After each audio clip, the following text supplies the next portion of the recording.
Aim করেছেন কুট্টুস, ওকে একটু পিছিয়ে আসবেন। শুভ কিন্তু এই জায়গাতে নক হয়ে যাবে এবং শুভকেও তুলে ফেলেছেন মিস্টার ট্রিপল আর। কুট্টুসকে এইম করেছেন miss Flicker. Let's see Flicker এখান থেকে একটা ক্লাচ মোমেন্ট বের করতে পারবেন কি?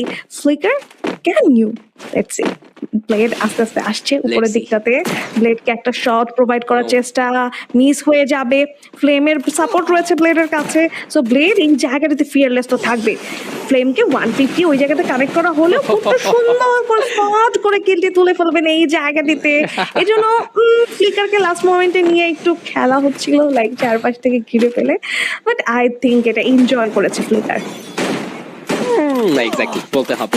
বাট হ্যাঁ, এই মুহূর্তে যখন আসলে ফ্লিকার বুঝতে পেরেছেন তার কাছে আর কোনো ওয়ে নেই, সার্কেলই তাকে প্রেসারে ফেলবে। যদি তিনি সার্কেলের দিকে মুভ করতে চায়, তিনি যদি সেই সাইডে যেতে চান, সেক্ষেত্রে চার দিক থেকে চারটে প্লেয়ার ঘিরে তাকে অ্যাটাক করবে। তিনি ডিসাইড করেছেন this is do or die battle, হয় করো নয়তো মরো। এবং সেই ব্যাটলে তিনি কিন্তু তাও শেষ পর্যন্ত সার্কেলের বাইরে দৌড়ে গিয়ে এলিমিনেট হননি। অ্যাটলিস্ট তিনি বুঝিয়েছেন, তিনি দেখিয়েছেন শেষ মুহূর্ত পর্যন্ত লড়াই করা যায়। স্নাইপার শটগুলো তিনি কানেক্ট করে যাচ্ছিলেন ব্যাক টু ব্যাক, বাট শেষ পর্যন্ত রাউন্ড গিয়েছে মিস্টার ট্রিপল আরদের কাছে।